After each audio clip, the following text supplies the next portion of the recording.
Ladies and gentlemen, good evening. Sanbonani.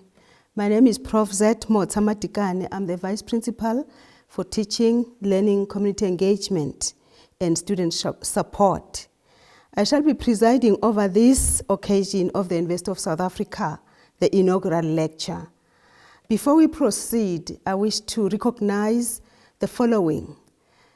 May I greet Prof Buleng Lenkabule, who is the Principal and Vice Chancellor of the University of South Africa. Prof S. Vilnkomo, who is the Executive Dean in the Thabo Mbeki African School of Public and International Affairs. May I also greet our inaugurant, Prof A. van Nieuwkerk, who is a Professor of International and Diplomacy Studies in the Thabo Mbeki African School of Public and International Affairs. The respondent to the lecture shall be Prof Garth Lepere, who is Extraordinary Professor at the University of Pretoria and a Senior Associate of the Mapungubwe Institute. May I also pass these greetings to Prof's family in attendance this afternoon. And the colleagues are also welcome, the friends as well as members of the university. Perhaps before we proceed, it is important for us to contextualize inaugural lectures. Inaugural lectures in any university are a rite of passage in one's journey of scholarship. They are the culmination of many, many years of dedication and hard work. And we all know that such cannot happen when one is walking alone. So it is therefore fitting for me to also acknowledge the support of those who have stood behind the scholar during this long journey, that is the family, the academic community, and everybody else. We thank you for this. Looking at Prof's topic, one can see just how agile this researcher is in matters that concern the African continent. I don't want to delve into the topic because you have more than enough time to listen to him. But briefly, the topic that Prof van Nieuwkerk is presenting this evening is African International Relations, Reflections on Theory and Practice. At this time, I think it is important for me to call forward the Dean who shall introduce the scholar. May I call Prof Vilnkomo to come forward. After the Dean has introduced the scholar will come forward and present his lecture. After the scholar is done, then the respondent, Prof Garth Lepere, will come forward and do his response. Prof Vilnkomo, please come forward. The stage is yours. Thank you.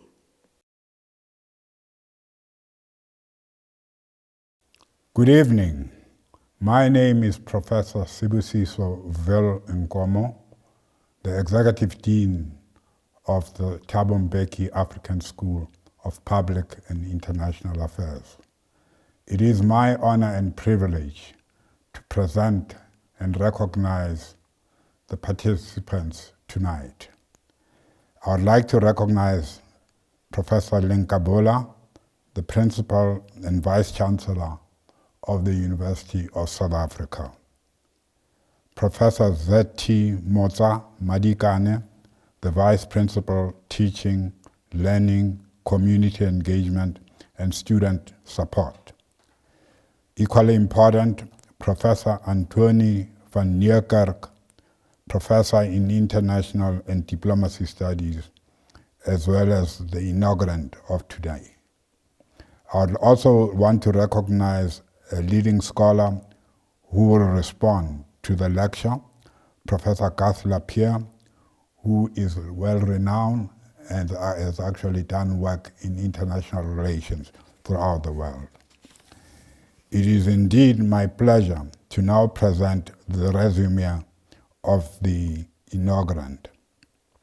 Professor Anthoni van Nieuwkerk holds an MA in political science from the University of Johannesburg and a PhD in international relations from the University of the Witwatersrand, Johannesburg. He has been active in research from the early 1990s and has pursued an academic career in postgraduate teaching, supervision, and policy analysis from 2000. Following a distinguished career at the University of the Witwatersrand, Professor Anthoni van Nieuwkerk joined the Thabo Mbeki African School of Public and International Affairs at the University of South Africa on April 2022 as Professor of International and Diplomacy Studies. In 2015, the South African government appointed him to the South African Council on International Relations, and in 2018, the President appointed him as a member of the high-level panel to study and review the intelligence sector of South Africa. In 2021, he produced a regional threat analysis paper that was approved by the Southern African Development Corporation SADC Summit, resulting in a series of policy refinements. Professor van Nieuwkerk is a skilled institutional architect and experienced academic manager, facilitator, and program evaluator. He publishes widely on African foreign and security policy, has participated in several scenarios, exercises, and has broad experience with advising policymakers and practitioners in the South African government, SADC, and the African Union.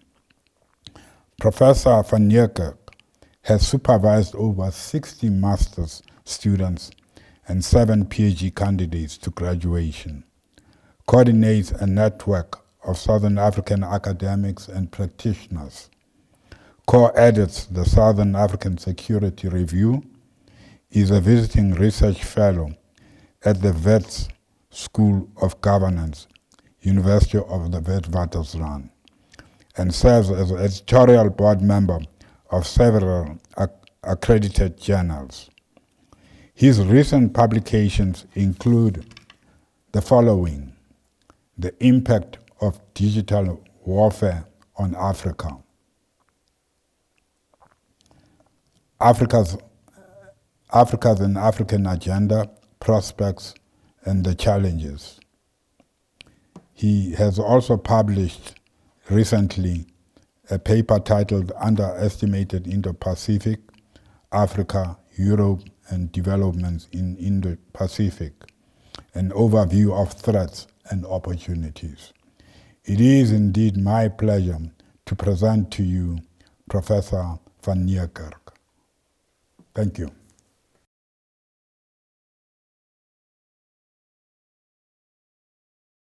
Colleagues and friends, thank you very much for this opportunity to present you with my inaugural lecture. I want to start by acknowledging the Vice-Chancellor, Professor Puleng Lenkabula, and her role in driving Unisa forward. I also want to say a word of welcome to Professor Motsa Marikane, the Executive Dean of my school, Professor Sibusiso Nkomo, and the respondent to my lecture, Professor Garth Lepierre. I want to thank all of them for the role that they play in this inaugural event, and I hope that they will enjoy the lecture as much as I enjoyed writing it. Let me start by talking about what I think a professor of international relations and foreign policy ought to do in the times in which we live. In fact, I start my lecture by saying that African scholars of international relations are obliged to interpret the world they live in for the benefit of Africans. And this obligation arises from the privileged position they occupy in their social environment. In undertaking this public service and the associated task of building responsive capacity, they must be clear about their paradigmatic lenses. They cannot be indifferent to Africa's history of slavery, colonialism, and empire. It is preferable to use or develop African-inspired theoretical lenses. If they don't, they risk reproducing Eurocentric worldviews. So what do I mean by this? We live in an international environment characterized by volatility, uncertainty, complexity, and ambiguity, the so-called VUCA world. This world, the product of the clash of declining and rising empires, demands an explanation from specialists of why and how we have arrived at this state, and what will happen next. Would international relations and foreign policy specialists be able to do so? Could they interpret the world and offer words of comfort or words of warning? What else is the purpose of an African professor of international relations? For any scholar associated with Unisa, the context is equally important. Interpreting the world and its impact requires African lenses, but which lenses exactly, one might ask, and ultimately to what purpose? What can Africans do to alter their most unfavorable place in the world? I will examine the portfolio of intellectual tools at our disposal to make sense of these turning points, or inflection points, as Americans call them. And I will reflect on the tools that assisted me in my own academic career and as I worked with the new democratic South African government to forge an innovative new foreign policy. I will also question the purpose of having a foreign policy and strategy. To what extent are we able to promote our national interests abroad? Can we attract what we need, export what we make, defend our assets, and protect our people from exploitation and abuse? Do ethics and values count for much in facing an anarchic society? So let me turn to a brief sketch of the world we live in. Humanity hardly had time to comprehend the impact of the global COVID-19 pandemic when underlying post-Cold War tensions between Russia and members of the North Atlantic Treaty Organization, NATO, surfaced. The United States intensified its intent to isolate Russia by supporting the integration of peripheral parts of the former Soviet Union into European and Atlantic institutions. And not for the first time, Russia pushed back against what it perceived as an encroachment on its sphere of influence. Following a series of crisis events, on the 24th of February 2022, a year ago, Russia unleashed a full-spectrum war on Ukraine. On this day, the world changed. Writing soon after the invasion started in full, a commentator noted, "History has accelerated. The impossible has become possible. Shifts that no one imagined weeks ago are unfolding with incredible speed." So indeed, the strategic calculations informing the United States, the European Union, NATO, Russia, the Ukraine government, and other influential players, such as China or Turkey, are under scrutiny by experts and the public alike. Indeed, the conflagration, increasingly dangerous and cruel, has severe consequences for the world at large. Will conflict escalate, mutate, and spread to include weapons of mass destruction? Are these apparent failures to bring peace a temporary setback for the so-called rules-based liberal world order? Will Davos man restore or recalibrate order? Or will the world face a Cold War 2.0? Critically, how do we calculate the impact on Africa? This sketch of where I think we are comes from applying a particular theoretical framework. Informed audience members will be able to discern that this is perhaps a version of new realism interspersed with liberal internationalism. World systems theory provides context. Understanding the impact of global change on Africa is paramount in my analysis. So overall, I prefer to apply an eclectic approach informed by a post-positivist epistemology. What can we say about theory as practiced in this part of the world? South African and indeed students of international relations and foreign policy across the continent will be aware of the sometimes intoxicating power and influence of Western narratives relating to relations between nations. A cursory glance at journal articles, curricula and textbooks reveal that despite the best efforts of individuals and many colleagues, many international relations and foreign policy scholarly communities at home continue to embrace and reproduce the Western ways of understanding the world. I do not intend to dwell on exploring the strengths and weaknesses of the mainstream paradigms we call realism or new realism, idealism or new liberal institutionalism, dependency theory and world systems theory, or critical theory from which emerged feminist international relations, new regionalism, post-colonialism and decoloniality, and constructivism, amongst others.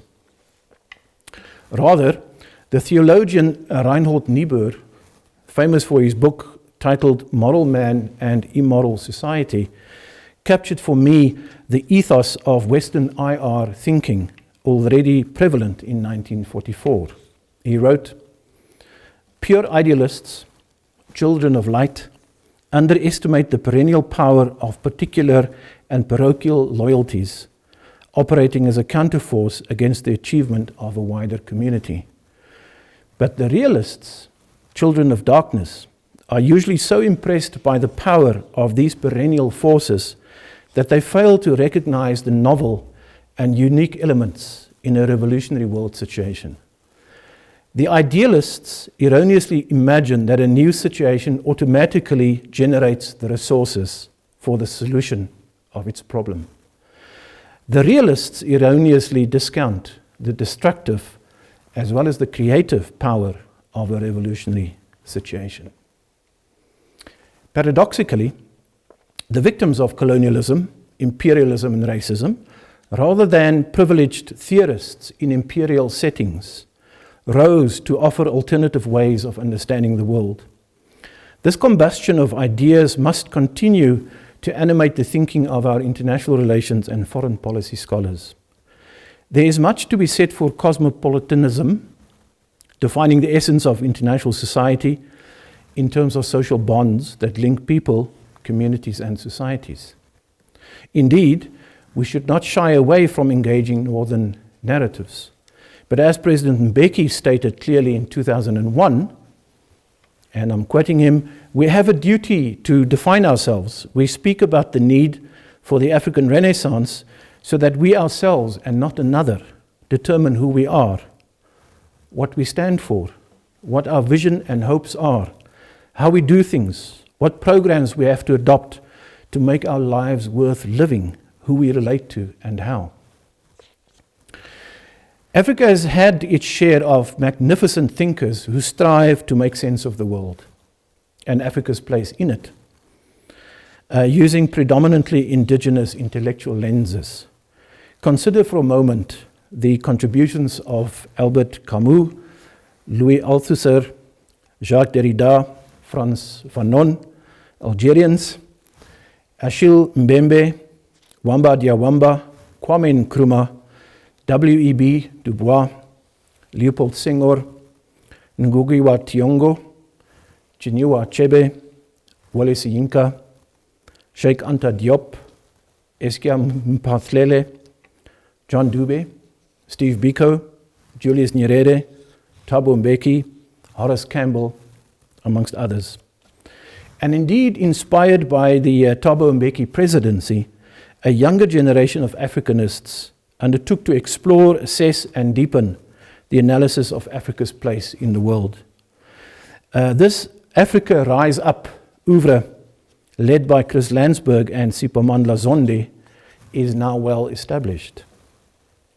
But in an earlier intellectual impulse, provided by none other than the late Professor Ali Mazrui, who was the keynote speaker at the launch in 1995 of the Foundation for Global Dialogue, he made some important points. The foundation evolved into the Institute for Global Dialogue, which is now part of the Unisa family.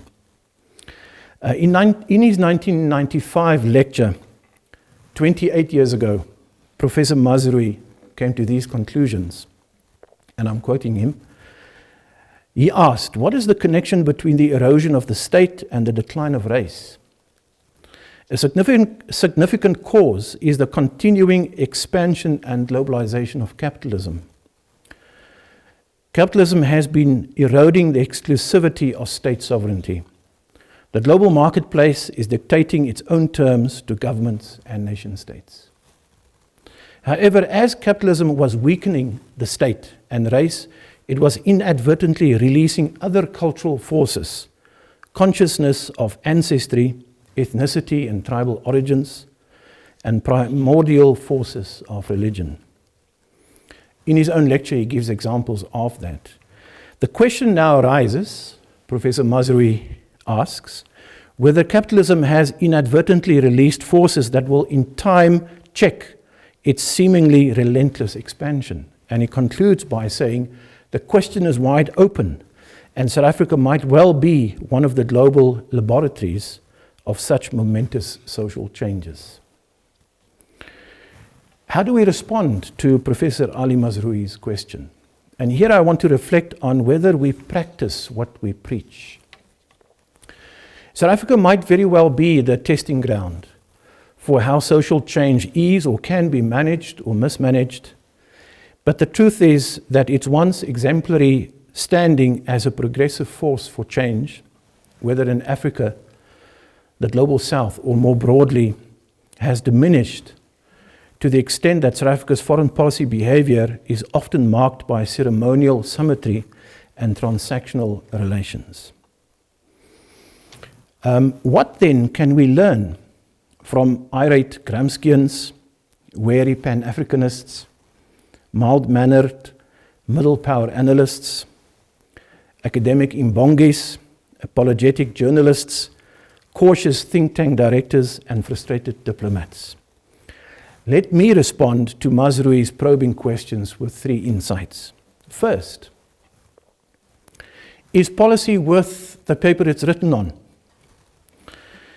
In contrast to the lament by opposition politicians and popular analysts, I believe it is worth reading the ruling party's policy documents.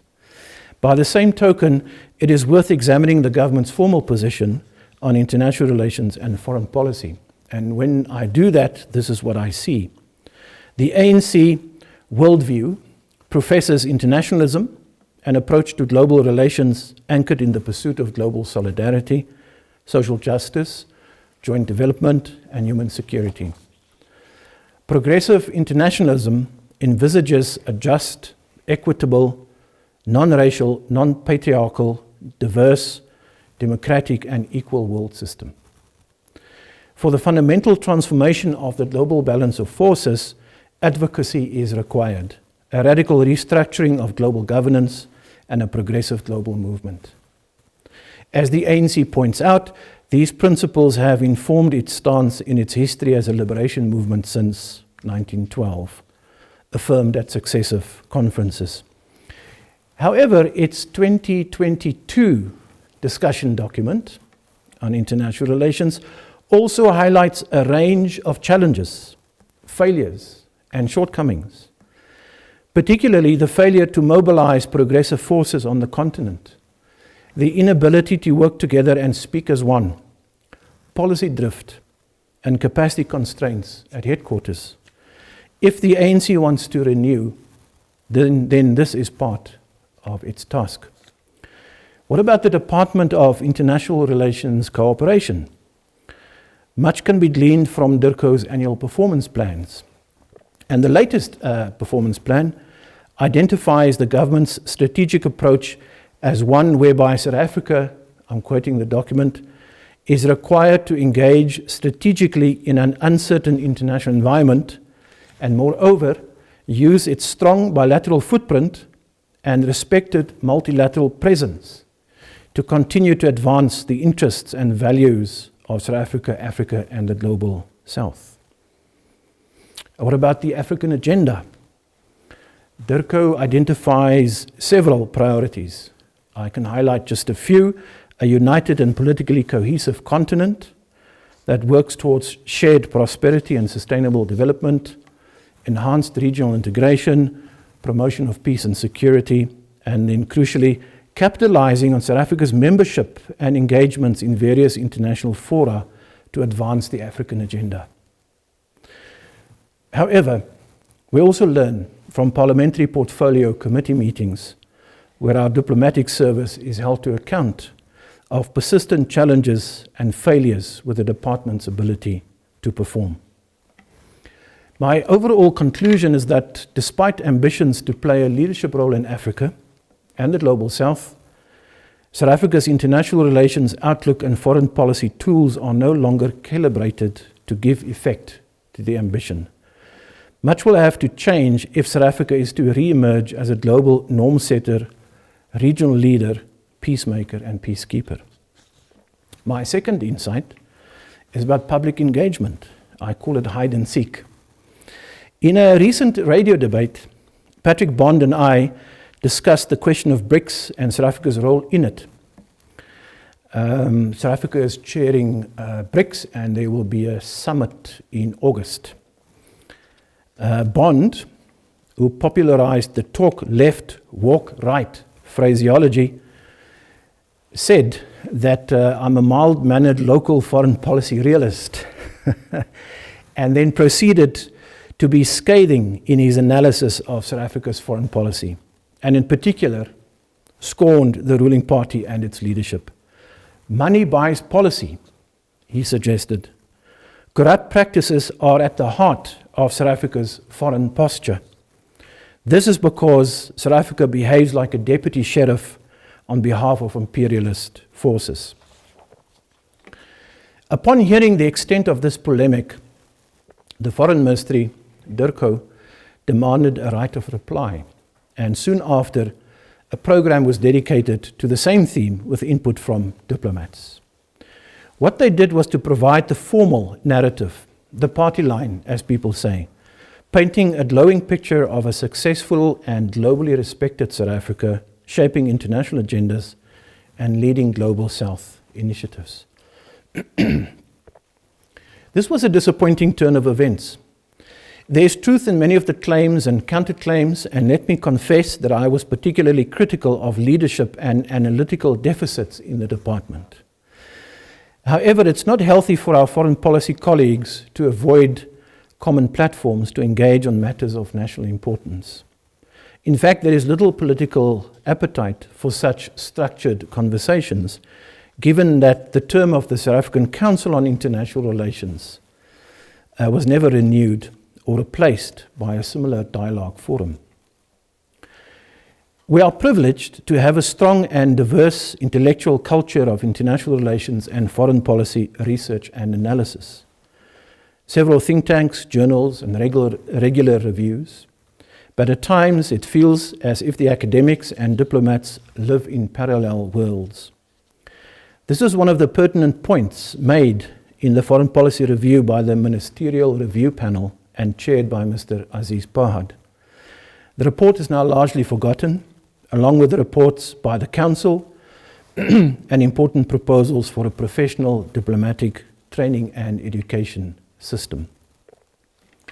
There's much work to be done.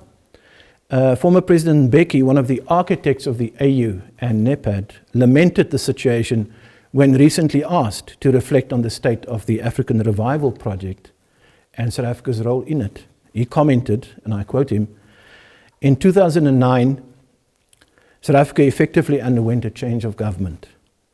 This is when South Africa's Africa policy experienced a decline. It started with bilateral relations in the context of the NEPAD process. We had also sought, he said, to build good relations with our neighboring countries in SADC. But even that system began to untangle and effectively ceased to exist.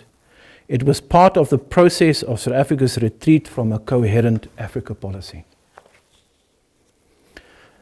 In terms of our thinking about where South Africa should be in relation to Africa, he asks, we should go back to these kinds of issues to assess where were we? Where did we want to go to? Why didn't we get there? Why did we fail? Part of this arises in the context of the persistent question, how do we become active agents of our own development? I believe that Mazrui and Mbeki's questions are correct regarding rethinking South Africa's international relations, posture, and foreign policy practice. In my conclusion, I hope to point to the features of a comprehensive response which ought to animate the research and policy development agendas of our scholarly communities as well as the next generation of diplomats. My third insight in responding to these two questions is who must protect us? South Africa suffers from a decaying security sector, an essential component in exercising power and influence and pursuing national interests at home and abroad. As South Africa grapples with consolidating its transition to democracy, it needs a professional security sector to protect its interests and secure its people. This sector is compromised by corruption, political abuse, and weak oversight of its performance. Defense and intelligence, for example, are integral to peacemaking, peacekeeping, and peace-building activities, key features of South Africa's Africa policy. But our defense force is in trouble. Apart from recurring and deepening budget cuts, the Defence Force has a problematic history. The arms procurement package of the 1990s, Operation Boleas of 1998, the unbecoming behavior of peacekeeping troops, the most recent example being the Cabo Delgado incident, the Central African Republic imbroglio, the so-called battle for Bangui, and the failed implementation of the 2015 Defence Review are examples of serious management challenges and failures. Turning to intelligence, not only has the State Security Agency, SSA, become highly politicized during Zuma's reign, but it has also declined in performance and by implication its usefulness. The country needs a new intelligence leadership and architecture that is small and smart, apolitical and fearless, respected by its international peers, and unafraid to convey unpopular messages. What is to be done? How do we move forward? 1. On theory. I offer the following sets of theoretical orientations to assist the researcher, analyst, and student of Africa's place in the world. It offers a blend of Western concepts and approaches tempered by African epistemologies, although I believe a synthesis might be a bridge too far. African International Relations is the provocative title of one of the very few academic treatises on international relations and Africa, written by Africans in the mid-1980s, colleagues from Nigeria. The editors argue that the study of African IR is only beginning to attract scholars and students' interests, and they note, I quote them, "This is underscored by the lack of relevant texts on the subject and by the absence of debate on the theoretical framework for the study of African IR." They themselves preferred to work with power theory or power politics, maybe that was a concept popular in the 1980s, referring to the concern of African rulers to preserve sovereignty and independence and the struggle against dependency. The contribution of two non-African international relations scholars took the debate forward. Amitav Acharya and Barry Buzan proposed a non-Western IR theory with several elements. For them, the main current theories of IR are too deeply rooted in and beholden to the West's history, intellectual tradition, and agency claims to accord little more than a marginal place to those of the non-Western world. In this situation, these supposedly universal theories fail to capture and explain the key trends and puzzles of international relations in the non-Western world. Their non-Western IR theory approach is to identify some of the possible sources of bringing the non-Western world into IR theory, including but not limited to indigenous history and culture, the ideas of nationalist leaders, distinctive local and regional interaction patterns, and the writings of scholars of distinction working in or about different regions. Inspired by Acharya and Buzan, Rhodes University scholars collaborated with others to produce a book entitled Africa in Global International Relations, exploring the possibilities of an IR paradigm which recognizes the value of non-Western insights. And these reflections set the scene for an early 2000s contribution to foreign policy analysis in the African setting. In the book entitled African Foreign Policies, Gilbert Karyagala and Terence Lyons write that studies of African foreign policy seek to shed light on actors, contexts, and outcomes, and the intricate relationships between those three. I conclude that we have much to gain from how the traditional Western-dominated study of international relations and foreign policy has been enriched by critical theory and challenged by Pan-Africanism. There is no synthesis of these various paradigms, nor should there be. They are epistemologically incompatible. Perhaps the value in reflecting on such diverse theoretical approaches is that Africans have opportunities to use deep insights across disciplinary approaches to address the key challenge of our times, promoting Africa as a strong, united, resilient, and influential global player and partner. For me, these interparadigmatic debates, the favorite pastime of American political scientists, are less important than paying attention to the real African revival agenda, how to achieve peace and security, growth and development, democracy and good governance. In the next section, I review aspects of my academic career as an illustration of this approach. I was privileged to have had a hand in several African-oriented academic publications. The first, published in the early 1990s, was titled Power, Wealth and Global Equity, an International Relations Textbook for Africa. In this publication, commissioned by the Institute for Global Dialogue, the editors dedicate the book to the thousands of students in Africa who study the fascinating subject of IR, often under very difficult personal and academic conditions. I could never determine the number of copies sold and where, but the fact that the publishers decided on a third edition points to success. Sadly, this IR textbook, tailor-made for African students, no longer exists.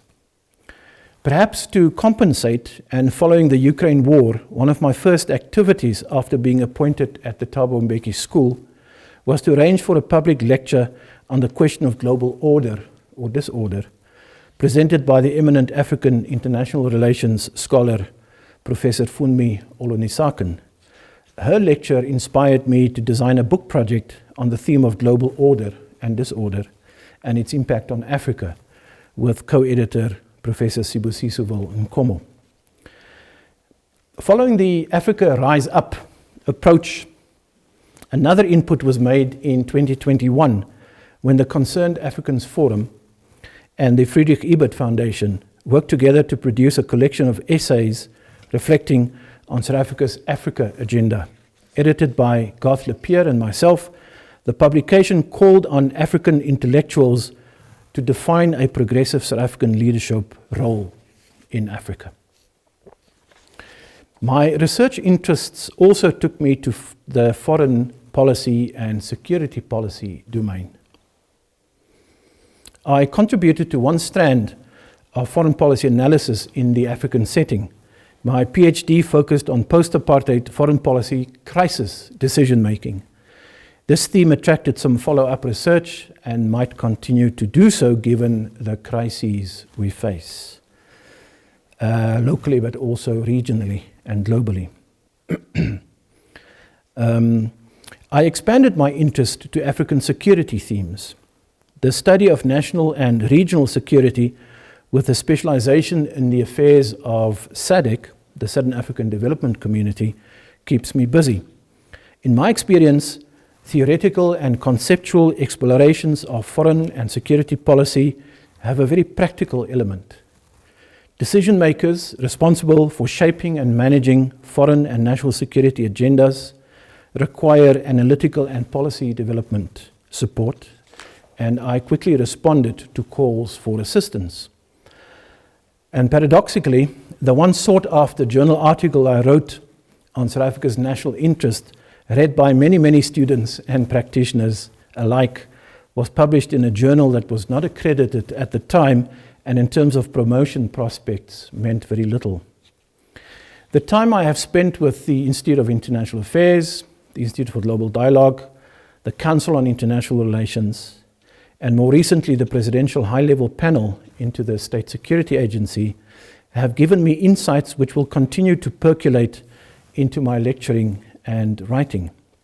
Long before that, I worked with a team including Peter Vale, Aziz Pahad, Thabo Mbeki, Gary van Staden, Laurie Nathan, and others to develop the ANC's well-known foreign policy principles. And I'm privileged to have engaged all the executive secretaries of SADC. This career trajectory has made me a pracademic. A pracademic is an academic and an active practitioner in their subject area. Indeed, it is a term reserved for those who venture into the VUCA world of decision-making and messy problem-solving. It is opportune, at this point, to pay tribute to departed colleagues and comrades who shaped my career. They include Patrick McGowan and John Barrett, who contributed to the early contours of the South African study of international relations and foreign policy. The legendary Professor Mungala, who introduced many of us to the complexities of the Congo, and Rocky Williams, passionate about African civil-military relations.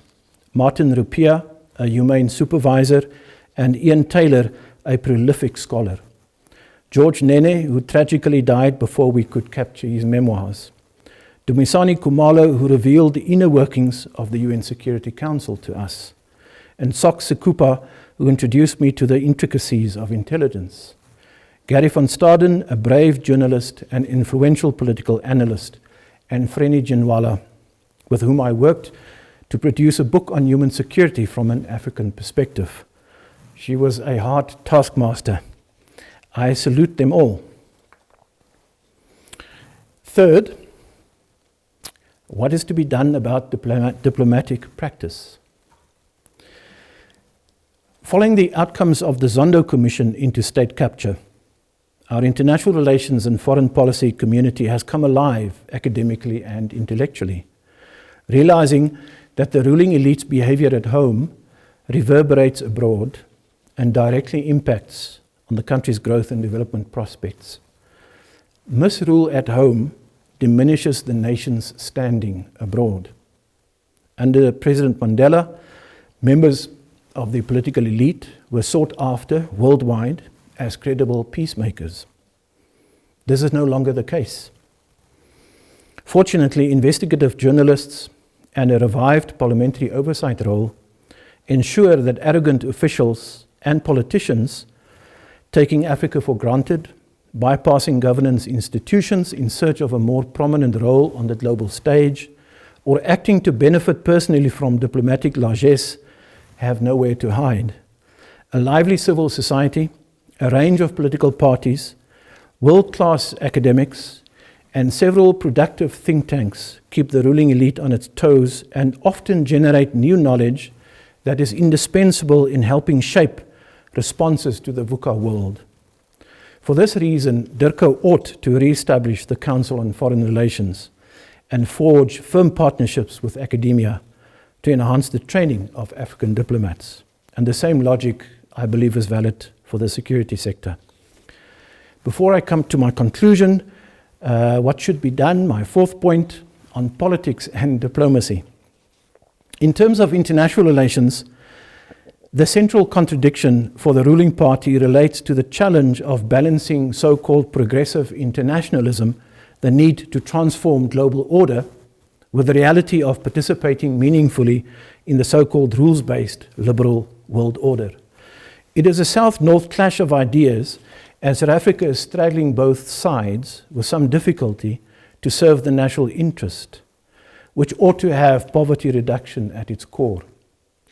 Under these difficult conditions and seeming contradictions between the ruling party and government positions, the Ramaphosa administration is doing its best, I believe, to represent South Africa at the United Nations, the European Union, the African Union, the BRICS Alliance, and the Group of 20. Even though it appears the President has a narrow foreign policy focus, investment and continental free trade, he has his own unique, sometimes controversial leadership style. Whether he can fully exploit the opportunities provided by the global disorder, principally to elevate Africa as an equal partner in matters of global governance, remains to be seen. A recent publication on Ramaphosa's foreign policy notes that his notion of a new dawn as the clarion call for his presidency is yet to manifest fully in South Africa's foreign policy. This theme is worthy of ongoing comprehensive research. In conclusion, if we are to give effect to the call from the Mazrui and Mbeki duo, South Africa should dedicate soft and hard resources to lead on 5 tasks, which I explore below. Taken together as an agenda for deep reform, South Africa might be able to rediscover its self-worth and give effect to its historical imperative of contributing to Africa's peace and security, economic development, and good governance. The 5 tasks in brief include, number 1, peacemaking and democracy promotion.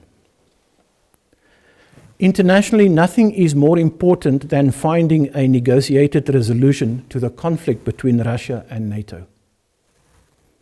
Instead of the militarization of societies, tension needs to be de-escalated. Ukraine needs a credible peace process.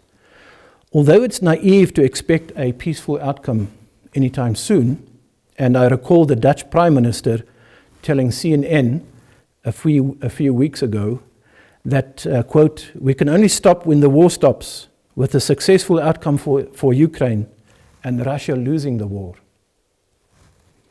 Despite that, nothing prevents South Africa from actively exercising bridge-building diplomacy. That is, engaging its BRICS and Western partners in an effort to bring the warring parties to the bargaining table. In Africa, sustained attention needs to be given to peace processes in Ethiopia, Sudan and South Sudan, and the DRC. In Southern Africa, democracy requires support in Lesotho, Eswatini, Zimbabwe, Madagascar. In West Africa, a peaceful and credible election in Nigeria is critical for national and regional stability. Throughout Africa, violent extremism and cross-border organized crime are on the rise and require coordinated responses from the AU and the regional economic communities, including their global partners. So that's peacemaking. What about peacekeeping? South Africa has little choice but to pay attention to the volatile Great Lakes region, Central Africa, particularly the Eastern DRC and Northern Mozambique. It has committed personnel and assets under UN, AU, and SADC mandates. Despite the enormous costs associated with managing regional conflicts with the potential for spillover, the country is expected by its neighbors and partners to lead. Elsewhere, I have argued that a precondition for such a sustained role is a revitalized security sector backed up by a fresh national security architecture. Third, institutional reforms. Observers of African politics are of the view that with a volatile international environment, its impact on African food and energy security, and a disturbing reappearance of coups d'etat in West Africa, there is a need to assess whether governance and management structures are fit for purpose. In my paper, I spell out in more detail which these structures are. Fourth, representing Africa on the global stage. To what extent can African leaders forge common positions and engage multilateral institutions of global governance to defend and promote Africa's economic, trade, developmental, and peace and security interests? It is a vexing question given the low levels of continental integration, politically and economically. Complicating the matter for our diplomats is the hypocritical behavior of dominant powers. Reflecting on the factors that enabled the creation of the AU, NEPAD, and substantive participation at the level of global governance, it is perhaps time to build another coalition of the willing involving influential countries and leaders on the continent.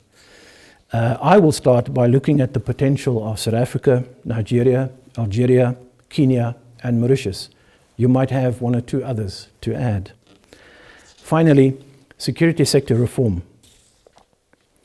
Diplomats are meant to promote and protect the country's national interests abroad, including national security. Reforming the security sector is an imperative for socio-economic recovery, and its role must be integrated into the country's international relations and foreign policy activities. Healthy civil-military relations and human security are two sides of the same coin and cannot be seen in isolation from regional, continental, and global dynamics.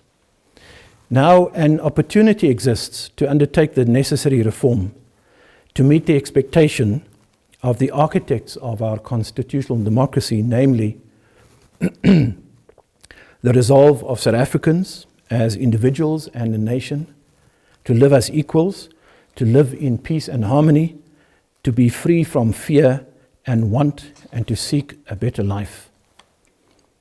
There is no time to lose. Apart from implementing the key recommendations of the high-level panel to professionalize the state's intelligence services, we need to conceive a strategy to urgently stabilize and reform the police service, in particular its leadership failures and compromised crime intelligence, stabilize the criminal justice system, upskill Home Affairs to undertake its national security mandate properly, and allow defense the ability to protect and defend with confidence.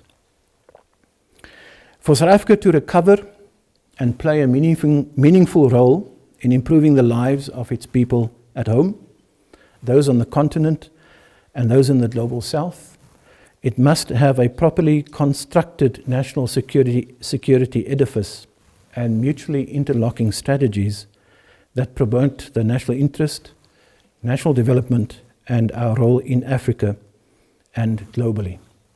Academia is indispensable in undertaking this task. Thank you.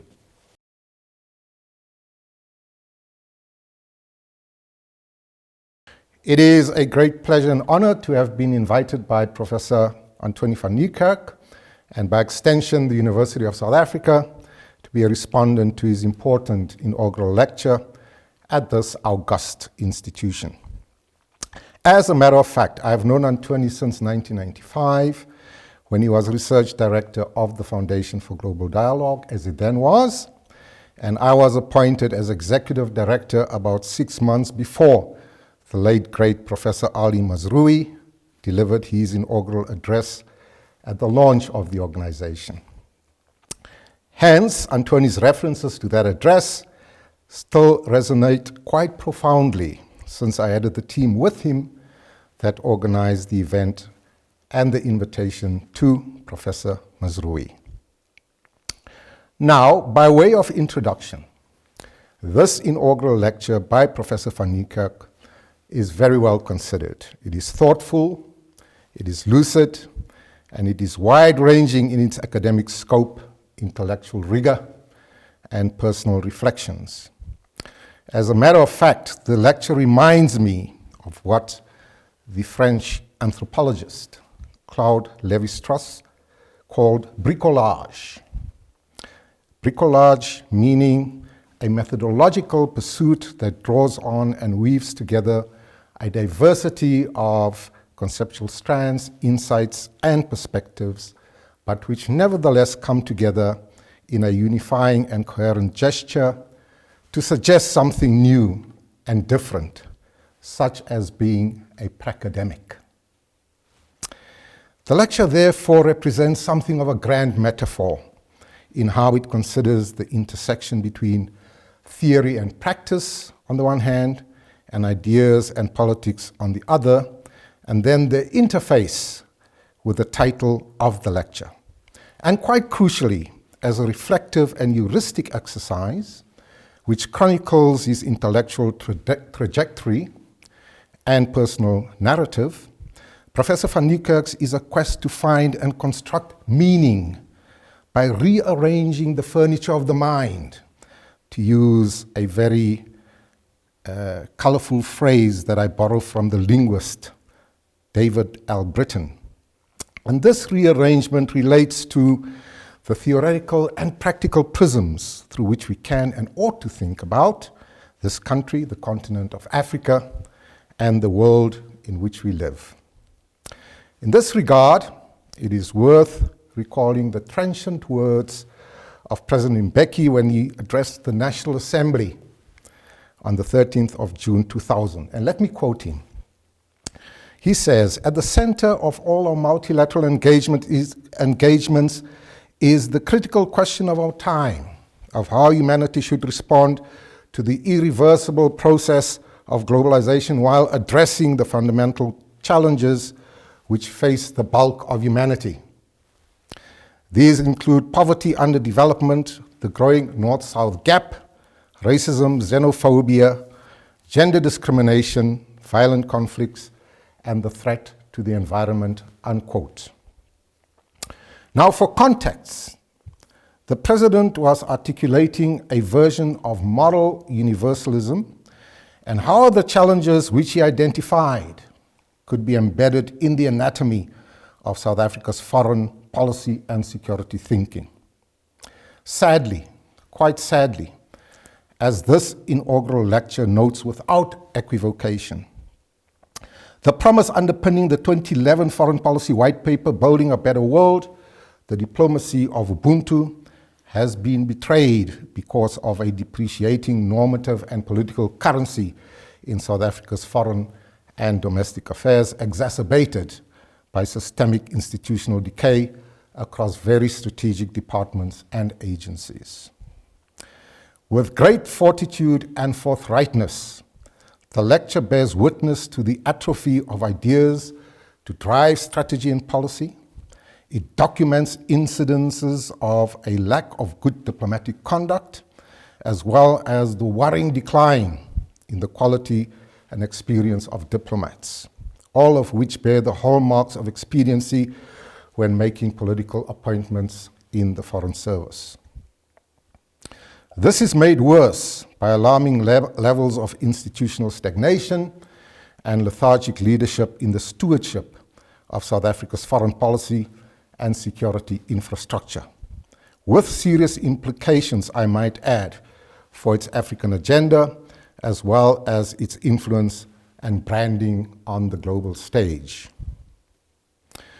Under such circumstances, therefore, it becomes very difficult to sustain a worldview that is based on the ANC's avowed commitment to progressive internationalism. This then raises a first-order concern related to Professor van Nieuwkerk's theoretical considerations, namely, whether South Africa is still capable of playing an influential and consequential leadership role on the African and global stages, that is normatively defined and ethically driven, given the imponderable crisis moments at home and abroad that the government and its leadership have to confront. Incidentally, a recently published book by Richard Calland and Mabel Sithole, also referred to in the lecture, titled The Presidents, From Mandela to Ramaphosa, Leadership in the Age of Crisis, casts doubt on the ability of the current Ramaphosa administration to do so. Now to shift to the conceptual vocabulary. A very important subtext of the lecture is to challenge Western hegemony and the realist power hierarchy in international relations through the imaginary of non-Western IR theory and its constituent elements. A very useful reference here is Thucydides' History of the Peloponnesian War, and in this classical masterpiece, which in essence is the Magna Carta of international relations realism, he fills his epic of the war between Athens and Sparta with tales of heroism and brutality, victory and defeat, brilliance and stupidity, compassion and cruelty, and honor and deceit. These binaries in many ways continue to shape world politics, and several play out with a certain geopolitical intensity in Russia's war in the Ukraine. We must be very careful, therefore, not to be seduced by the Enlightenment's faith in progress, because nature has a dark Hobbesian side where life continues to be nasty, brutish, and short.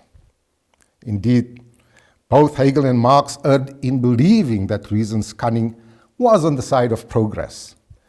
Yet all around us, the VUCA storm rages on relentlessly, a world, as the lecture points out, that is more volatile, uncertain, complex, and ambiguous.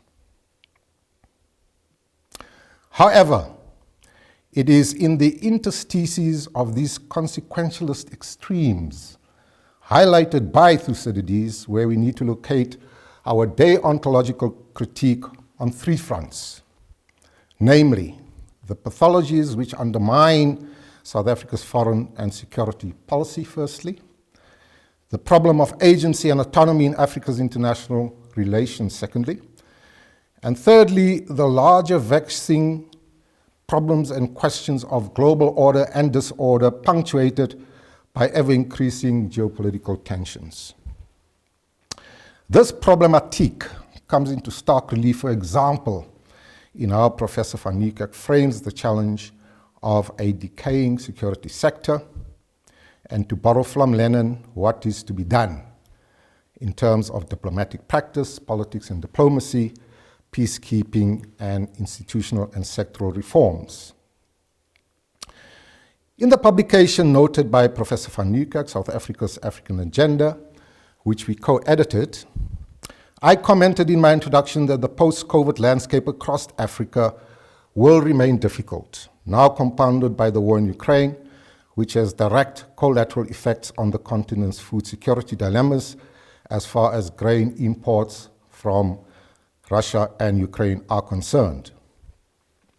These difficulties stalk the continent like the horsemen of the apocalypse and hold in respect of domestic revenue sources, welfare and service delivery, levels of employment and poverty, capital flows and investment, supply and product chains, terms of trade, asymmetric terrorist threats, and a dysfunctional interstate system.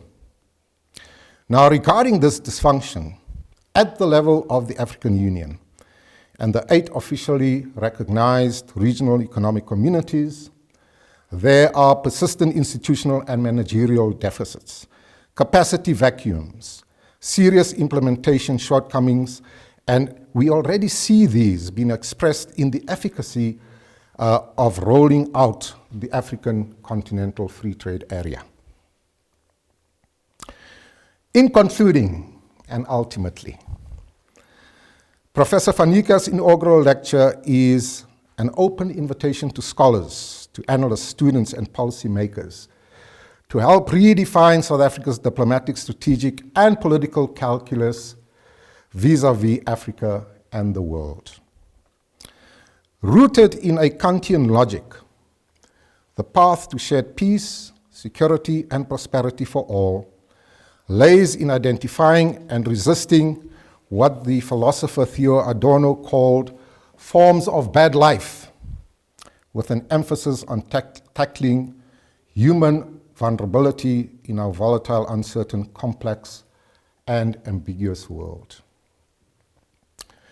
So, the concern should not only be with consumption-driven capitalism, where the powerful get what they desire and the weak suffer what they must, or wrestling with the geopolitical tribalization of regions through war and conflict, but crucially, it must also be about promoting new foundations of meaningful moral existence and normative discourse.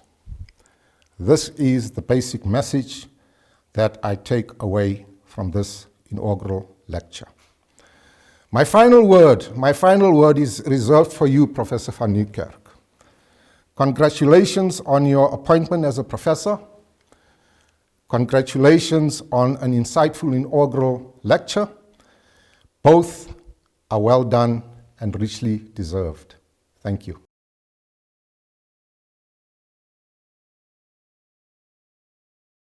As a university, we offer you the warmest congratulations, Prof. We are very, very excited about this lecture, and we are very happy about the journey that you have traveled up to this moment. It is fitting for me to say to you, welcome aboard the community of scholars. We look forward to many more outputs coming from your side. Thank you so much. Ladies and gentlemen, this brings us to the end of this occasion. Therefore, on behalf of the Principal and Vice Chancellor of the University of South Africa, I bring this event to a close and wish Prof all the best in the future. Siyabonga kakhulu, nihambe kahle. Good night to you all. Thank you.